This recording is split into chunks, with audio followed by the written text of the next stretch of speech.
10 foot উঁচু দেবী মূর্তি ক্রমশ পাতালে প্রবেশ করতে লাগলো। পূজারী তা দেখে কেঁদে ক্ষমা চেয়ে মূর্তির বাকি অংশ জড়িয়ে ধরতেই সেই অংশটুকু রয়ে গেল মাটির ওপরে। আর সেই অংশটি মা চণ্ডী রূপে পুজো পেয়ে আসছে।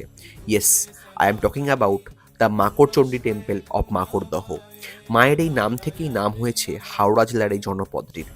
অত্যন্ত জাগ্রত এই চণ্ডী মন্দির গড়ে ওঠার পেছনে রয়েছে এক বিরাট ইতিহাস।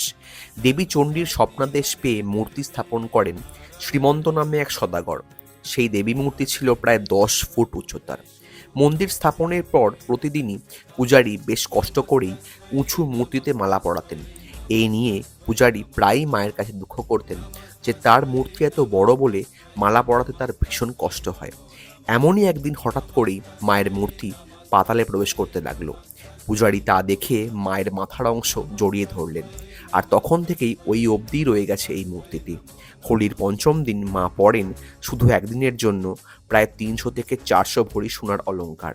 আর সেই কটা দিন পালন করা হয় ধুমধাম করে উৎসব। Follow my profile for more such contents.